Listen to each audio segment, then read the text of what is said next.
ಧರ್ಮಸ್ಥಳದ ಪ್ರಕರಣದಲ್ಲಿ ಸರ್ ಗುರುಡಾಗಿ ಯಾಕೋ ಮತ್ತೊಂದು ಇತ್ತಂದಿದ್ದಾರೆ ಸರ್. ಈಗ ವಿಠಲ್ ಗೌಡ ಅಂತ ಹೇಳಿ ಸಾಕಷ್ಟು ಅವರ ವಿಚಾರಗೊಳಪಡಿಸೋ ಸಂದರ್ಭದಲ್ಲಿ ಕೂಡ 5 ಅಸ್ಥಿಪಂಜರ ಸಿಕ್ಕಿದೆ, ಅದು ಹೆಣ್ಣು ಅಸ್ಥಿಪಂಜರ ಅಂತ ಹೇಳಿ ಒಂದು ಹೇಳಿಕೆ ಕೊಟ್ಟಿದ್ದಾರೆ. ಈ ಯಾರು ಕೊಟ್ಟಾರ್ರಿ? ಈ ಸೌಜನ್ಯ ಅವರ ಮಾವ ಸರ್. ನೋಡ್ರಿ, ಅವನ ಹೆಂಗೆ ವಿಶ್ವಾಸಾರ್ಹತೆ ನೀವು ಇದು ಮಾಡ್ತೀರಿ?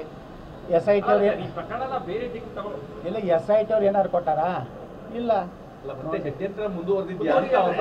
ಇದಕ್ಕೆ ನೋಡ್ರಿ, ಅಂತಾರಾಷ್ಟ್ರೀಯ ಮಟ್ಟದಲ್ಲಿ ಇದಕ್ಕೆ ಹಣ ಬಂದಿದೆ ಅಂತ ಹೇಳಿ ಅದಕ್ಕೆ ನಾವು ಒತ್ತಾಯ ಮಾಡೋದೇನೆಂದರೆ ಇದು NIA ತನಿಖೆ ಆಗಬೇಕು. ಎಲ್ಲೆಲ್ಲಿದು ಹಣ ಬಂತು, ದುಬೈನಿಂದ ಎಲ್ಲಿದು ಬಂತು? ಈ ಧರ್ಮಸ್ಥಳ ಟಾರ್ಗೆಟ್ ಇದೆ. ಭಾರತದಲ್ಲಿ ಸನಾತನ ಹಿಂದೂ ಧರ್ಮದ ದೇವಸ್ಥಾನಗಳ ಟಾರ್ಗೆಟ್ ಮಾಡ್ತಾ ಇದ್ದಾರೆ. ಧರ್ಮಸ್ಥಳ ಆಯಿತು, ಈಗ ಮೈಸೂರು ಚಾಮುಂಡಿ ತಾಯಿ, ಬಲ್ಕಿಶ್ ಬಾನುವೆ ಹೌದಲ್ರಿ, ಬಾನು ಮುಸ್ತಾಕ್ಗೆ ಚಾಮುಂಡಿ ತಾಯಿಗೆ ಏನು ಸಂಬಂಧ?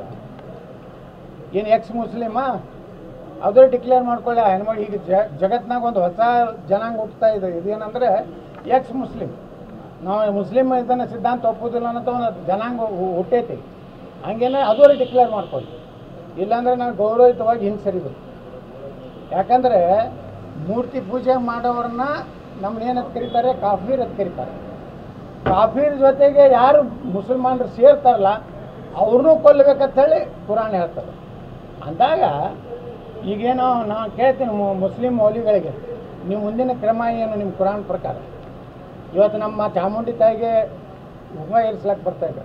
ನೀವು ಯಾವುದಾದ್ರೂ ನಾಟಕದ ಉದ್ಘಾಟನೆ ಮಾಡಲಿ, ಯಾವುದಾದ್ರೂ ಒಂದು ಸಾಂಸ್ಕೃತಿಕ ಕಾರ್ಯಕ್ರಮ ಉದ್ಘಾಟನೆ ಮಾಡಲಿ, ಆದರೆ ಚಾಮುಂಡಿ ದೇವಿ ಮೇಲೆ ಹೂವು ಹಾಕೋರು ಅವರು ಸನಾತನ ಧರ್ಮೀಯರೇ ಇರಬೇಕು. ಸಾಮಾನ್ಯ ಒಬ್ಬ ದಲಿತ ಮಹಿಳೆಗೂ ಅದಕ್ಕೆ ಅಧಿಕಾರ ಇದೆ. ಅಂಥದನ್ನು ಸಿದ್ದರಾಮಯ್ಯ ಅಪವಿತ್ರ ಮಾಡ್ಬೇಕಂತೇಳಿ, ಚಾಮುಂಡಿ ದೇವಿ ಅಪವಿತ್ರ ಮಾಡ್ಬೇಕಂತೇನು ಮಾಡ್ಯಾರ. ಇದರ ಮೇಲೆ ನಾನು ಇವತ್ತೇ ಭವಿಷ್ಯ ಹೇಳ್ತೀನಿ, ಸಿದ್ದರಾಮಯ್ಯ ರಾಜಕೀಯ ಅಂತೆ ಇಲ್ಲಿ ಚಾಮುಂಡಿ ತಾಯಿಯಿಂದ ಶಾಪದಿಂದಲೇ ಆಗ್ತದೆ.